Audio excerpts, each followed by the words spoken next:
आज जितने भी कांग्रेस के अपने साथियों से भाषण हमने सुने, बहुत अजीब लग रहा था मुझे, क्योंकि कांग्रेस पार्टी का नेता चेंज होते हैं पर कांग्रेस पार्टी का नीति वही है।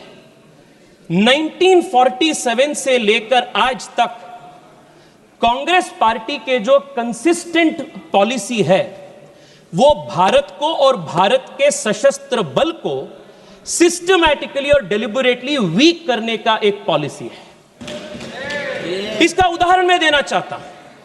Eight the very beginning of our independence, at the dawn of this nation as an independent country, Pandit Nehru ji की एक स्टेटेड पॉलिसी थी कि भारत को आर्मी का जरूरत ही नहीं है।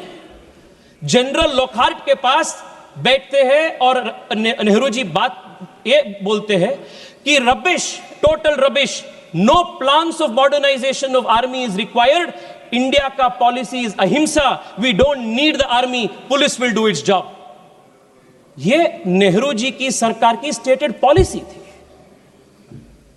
And this did not remain isolated in 1947.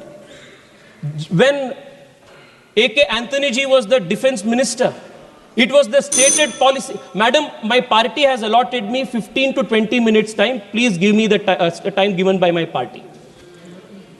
Madam, they had a deliberate policy of not building border infrastructure.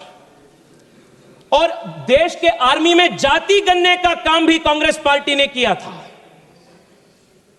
और मैं बैंगलोर से आता हूं और बैंगलोर के एचएएल हो, डीआरडीओ हो, ऐसे कई सारे इंस्टीट्यूशंस को डेलिबरेटली इन लोगों ने वीकन किए थे।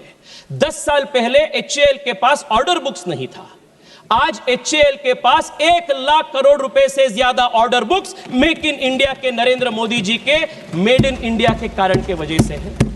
It was a deliberate consistent strategy to weaken the armed forces. Madam, Rafale की बात हो रही थी।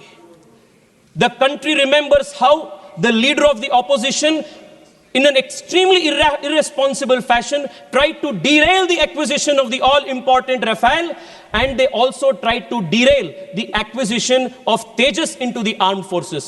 If it was not for our defense minister Manohar Parrikar, today LCA Tejas would not have been a reality in this country. They had tried to kill all of these made in India defense projects.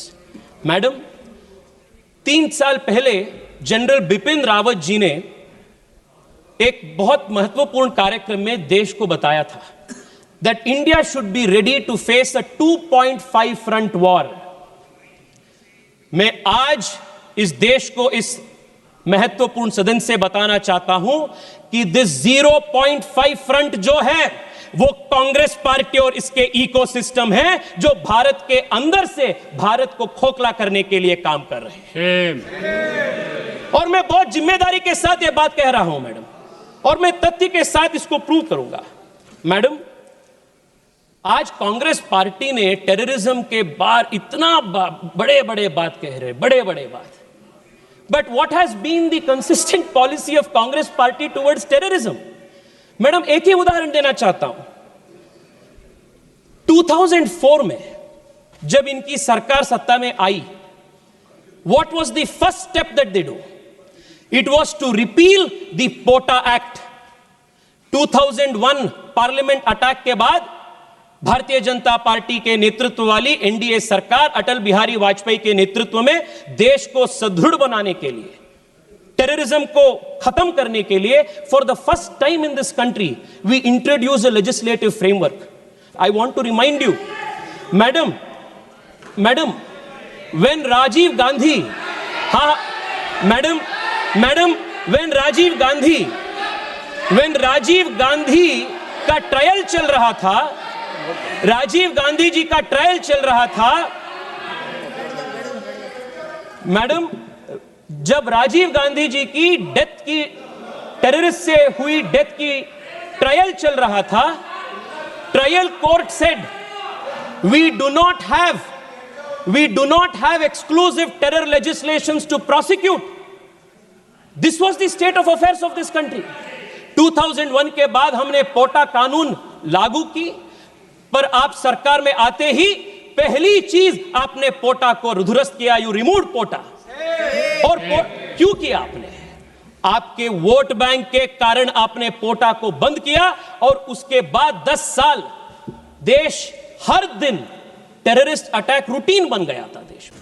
सरकार को अपनी राजनीतिक, आर्थिक और सामाजिक नीतियों के लिए एसआईआर लाने की ज़रूरत है।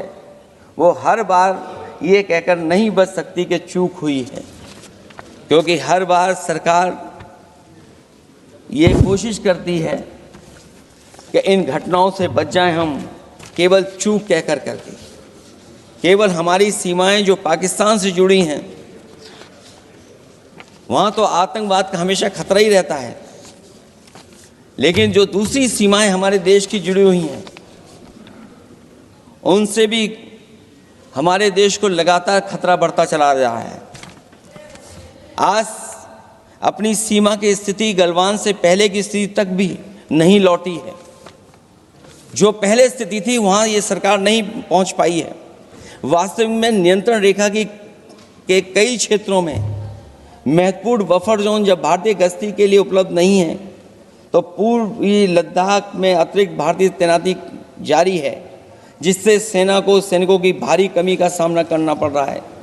हमें उम्मीद है कि जब इतने महत्वपूर्ण समय पर बहस हो रही है, तो सरकार अपनी अग्निवीर वाली योजना को वापस लेने का काम करेगी, जिससे कम से कम सेना की कमी, हमें सेना को पूरी की पूरी सेना मिल सके।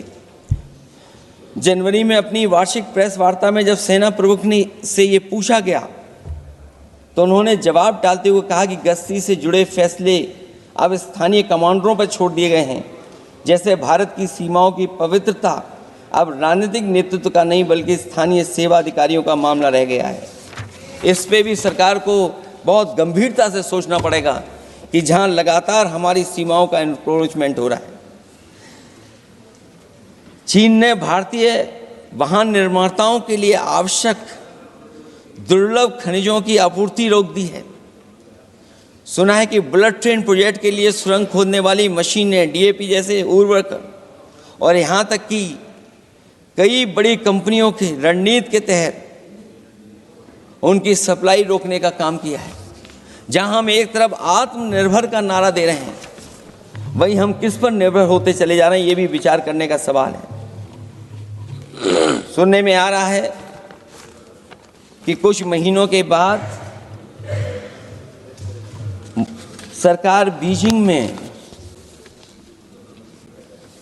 मंत्री अधिकारी सब मिलकर के कोई बहुत बड़ी मीटिंग होने जा रही है। कहीं ऐसा तो नहीं है जो कूटनीतिक भागदौड़ चल रही है, कहीं कोई हमारी कमजोरी तो नहीं उजागर कर रही है।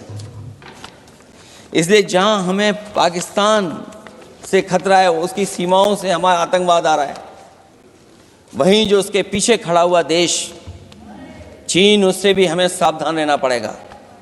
और अध्यक्ष महोदय, हम सब समाजवादियों ने कई मौक़ों पर ये बात रखी और कही कि हमारा खतरा पाकिस्तान से नहीं है, हमारा खतरा है चीन से।